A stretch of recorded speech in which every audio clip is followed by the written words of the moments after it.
Oke, assalamualaikum. Kembali lagi di Matkin Privat. Kita lanjut ya ke part kedua pembahasan SMUNS tahun 2022. Ya, kita akan belajar ya sebelum ujian ya. Untuk soal nomor 6, asam karbonat adalah asam berbasa 2. Asam karbonat tuh seperti ini ya, Dek. H2CO3. Inilah asam karbonat. Sebanyak 10 mili larutan asam karbonat. Ini awalnya adalah 10 mili. Diencerkan hingga 100 mili. Oke, saya encerkan ya, maka rumusnya adalah M1V1 sama dengan M2V2. Awalnya 10 mili, diencerkan hingga 100 mili. Larutan tersebut selanjutnya diambil 25 mili dan dititrasi dengan KOH. Oke, kita akan masukkan ke titrasi. Titrasi itu rumusnya apa? Rumusnya adalah MA dikalikan VA dikalikan A sama dengan konsentrasi basa dikali volume basa dikali valensinya. Nah, di sini yang dititrasi kan asam ini ya, asam karbonat yang sudah encer, kita ambil 25 mili. Berarti VA-nya 25 mili. Ingat, untuk asam karbonat valensinya 2 ya, H-nya ada 2. Maka saya masukkan sini 2. Di sini punyanya KOH 0,2 M ya konsentrasinya, sehingga mencapai titik akhir titrasi volume KOH-nya adalah 20 mili. Saya masukkan sini 20 mili. Valensi basanya OH-nya ya, itu ada 1.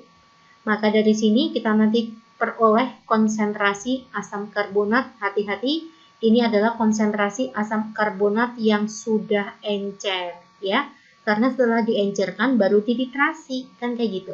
Kita masukkan ya, MA sama dengan 20 dibagi 2, itu adalah 10. 0,2 kalikan 10, itu adalah 2. Maka 2 per 25. Oke ya, ini saya kalikan 4, kalikan 4, maka 8 per 100. Hasilnya adalah 0,08 M. Ini adalah konsentrasi asam karbonat yang sudah encer. Kita masukkan, ya, kemana Mbak? Ke sini. Yang sudah encer. Nah, tentukan konsentrasi asam karbonat sebelum titrasi. Ditanya M1. Oke, Dek, begitu urutannya. Ya, maka nanti M1 sama dengan 0,08 dikalikan 100 itu 8 ya. 8 dibagi 10 itu adalah 0,8. Jawabannya adalah poin B. Pasti kalian bisa. Oke, lanjut ya, Dek. Kita masuk ke soal nomor 7. Atom N dan H masing-masing memiliki nomor atom 7 dan 1. Saya punya sini nitrogen nomor atomnya 7, hidrogen nomor atomnya 1. Nomor atom 7 artinya 2.5 ya konfigurasinya ya. Di sini diperlihatkan bahwa nitrogen itu golongan 5. Untuk hidrogen konfigurasinya jelas 1 aja ya, maka hidrogen itu golongan 1.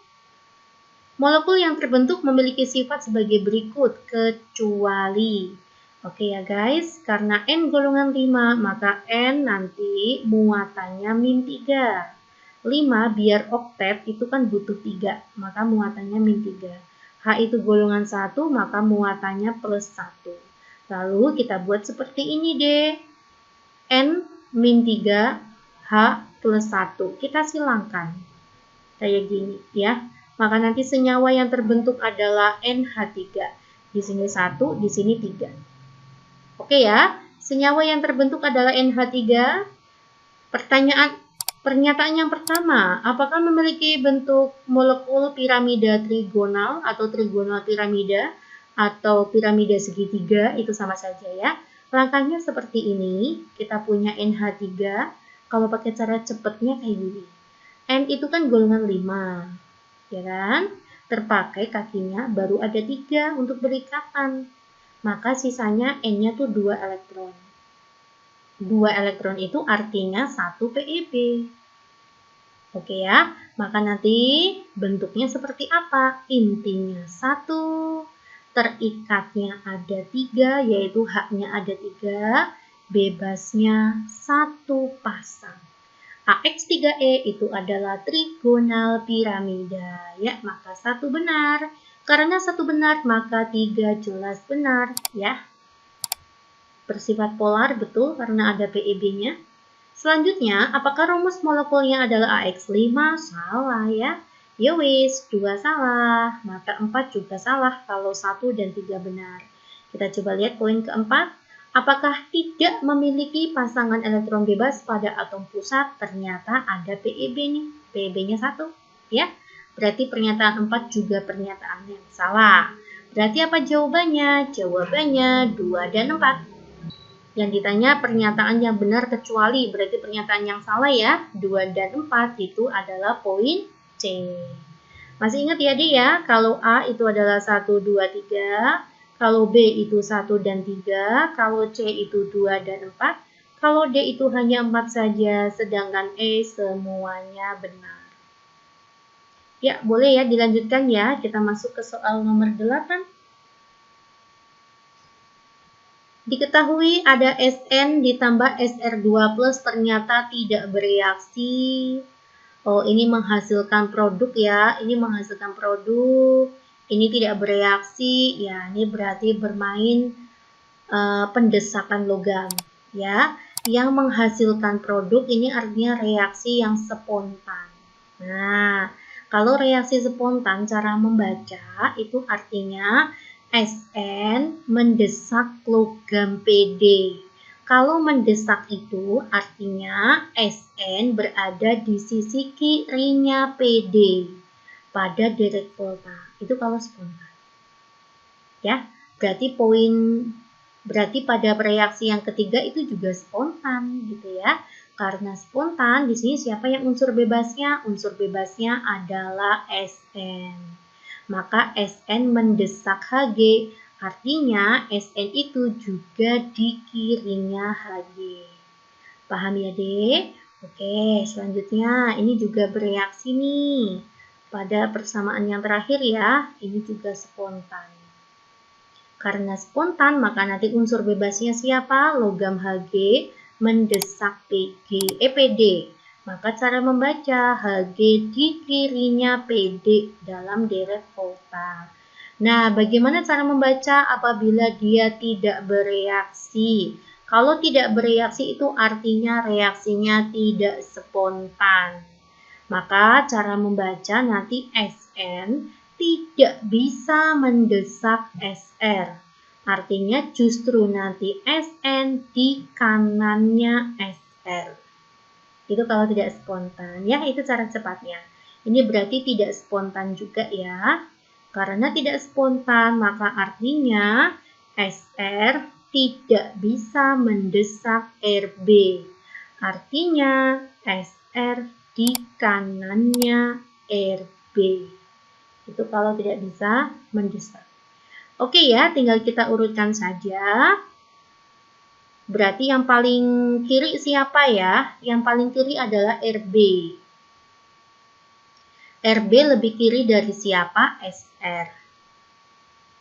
Sr lebih kiri dari siapa? Sn. Ya. Sn lebih kiri dari siapa? Dari Pd dan Hg. Kita lihat pada persamaan yang terakhir. Hg di kirinya Pd. Begitu. Inilah urutan, Ya, inilah urutan logam-logam. Oke, inilah urutan logam-logam tersebut dalam direct volta. Semakin ke kiri, semakin mengalami oksidasi, semakin ke kanan, semakin mengalami reduksi. Nah, pertanyaannya, semakin ke kiri, urutan logam tersebut berdasarkan sifat oksidator. Oksidator itu apa? Zat yang mengalami reduksi. Oke, berarti yang semakin meningkat, semakin ke kanan semakin mengalami reduksi. Berarti reduksi meningkat itu artinya kiri ke kanan. Ya, oke ya guys. Yowis, berarti kiri ke kanan maka Rb yang paling kuat adalah Pd, yang paling lemah adalah Rb. Itulah oksidatornya. Ya, oke ya. Maka apa jawabannya? Jawaban yang tepat itu adalah poin E. Rb lebih kecil dari Sr, Sr lebih kecil dari Sn, Sn lebih kecil dari Hg, Hg lebih kecil ya sifat oksidatornya daripada PD. Oke guys, paham ya guys? Ya, saya lanjutkan ke soal nomor 9. Ini adalah laju reaksi. Pasti kalian bisa. Oke, saya kasih waktu ya dek. Saya kasih waktu selama 1 menit. Silakan kalian mencoba terlebih dahulu. Silakan ya.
Ya, oke. Bagaimana dek? Sudah ketemu ya? Insya Allah sudah ya. Kita akan mencoba bersama-sama. Jika konsentrasi A adalah 0,2 m dan B adalah 0,3 m, ditanya laju reaksinya. Maka di sini langkah pertama kita akan mencari persamaan laju reaksinya terlebih dahulu ya. Nah, inilah persamaannya. Langkah pertama kita akan mencari orde X sama orde Y. Ini adalah sebagai orde X, ini orde Y-nya. Kita akan mencari X. Kalau mencari X, carilah Y yang sama. Mana yang sama? Bisa persamaan 1, 2, 3, itu sama semua ini. Oke, saya mencari Y, saya akan gunakan persamaan kedua dan ke-1. Ini ya, hilang. Ini saya ke atas saja ya. Maka 2 dibagi 1 itu adalah 2 pangkat X. Ini adalah 2 pangkat X sama dengan, ini juga ke atas ya, 8 dibagi 2 adalah 4. Maka nanti nilai X-nya adalah 2. Oke, selanjutnya kita akan mencari Y. Kalau mencari Y, carilah X yang sama. Mana dek? Ini percobaan 4 dan 3 ya. Ya, oke, yuk. 4 dibagi 2 itu adalah 2 pangkat Y. Saya masukkan 2 pangkat Y. 36 dibagi 18 itu adalah 2. Maka nanti nilai Y-nya adalah 1. Setelah ordenya ketemu, kita boleh mencari nilai K. K itu tetapan laju ya. Tetapan laju boleh kita ambil dari persamaan manapun. Misalkan saya akan menggunakan percobaan ke-1. Ya. Maka nanti V-nya itu adalah 0,02. Saya masukkan 2 kali 10 pangkat min 2. K-nya tidak tahu. Konsentrasi A-nya adalah 0,01 atau 1 kali 10 pangkat min 2. Pangkat X-nya itu adalah 2 dikali B-nya itu 0,2 ya, atau 2 kali 10 pangkat min 1. Kalian fokus ke percobaan ke-1. Pangkat berapa? Y-nya pangkat 1. Nah, di sini kita punya 2 kali 10 pangkat min 2 sama dengan K. 10 pangkat min 2 kuadrat itu 10 pangkat min 4 kalikan 2 kali 10 pangkat min 1. Oke, 2-nya boleh kita hilangkan ya. Maka nanti nilai K adalah 1 kali 10 pangkat min 2 dibagi 1 kali 10 pangkat min 5. Ya, maka nanti nilai K adalah 1000. 10 pangkat min 2 dibagi 10 pangkat min 5. Oke ya adik ya. Kita substitusikan ke persamaan ya. Berapakah laju pada saat A konsentrasinya 0,2? Kita masukkan K-nya ketemu 1000. A-nya 0,2. 0,2 pangkat X-nya 2. B-nya mintanya 0,3 ya. Y-nya 1. Oke, 0,2 kuadrat itu adalah 4 kali 10 pangkat min 2. Saya masukkan aja ya. 4 kali 10 pangkat min 2 dikali ini ya. 3 kali 10 pangkat min 1 dikali K-nya itu adalah 1000, 10 pangkat 3. Nah, berarti kan ini hilang. Tuh, kan hilang. Oke, 4 kalikan 3 adalah 12. Jawaban yang tepat itu adalah poin D.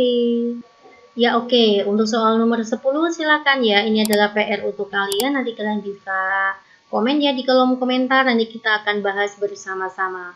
Untuk review teorinya seperti ini ya, Dik ya. Manakah pernyataan yang benar? Di sini ada Bronsted Lowry, ada Lewis, ada Arrhenius. Menurut Arrhenius, masih ingat ya, Dik? Yang namanya asam itu adalah zat yang melepas H+ apabila dihidrolisis ya. Sedangkan basa adalah zat yang melepas OH- apabila dihidrolisis. Contohnya, saya punya HCl terhidrolisis maka nanti melepas H+ dan Cl-. Inilah contoh asam arrhenius. Selanjutnya ada Bronsted Lowry. Bronsted Lowry menyatakan bahwa asam adalah zat yang mendonorkan mendonorkan H+ atau proton. Sedangkan basa adalah zat yang menerima proton. Nah, di dalam Bronsted Lowry nanti dikenal dengan pasangan asam basa konjugasi. Nah, nanti ciri-cirinya itu adalah ada dua unsur atau dua senyawa, nanti menghasilkan dua senyawa juga. Nah, ini nanti terdapat pasangan asam basa konjugasi. Itu ciri-cirinya ya. Yang selanjutnya itu adalah teori Lewis. Lewis menyatakan bahwa asam adalah zat yang menerima apa? Menerima PEB. Sedangkan basa itu adalah zat yang mendonorkan PEB. Ini biasanya reaksinya itu adalah 2 menjadi 1. Gitu guys, ya. Oke ya guys, pasti kalian bisa. Silakan kerjakan soal nomor 10. Kakak tunggu jawabannya ya. Terima kasih. Assalamualaikum.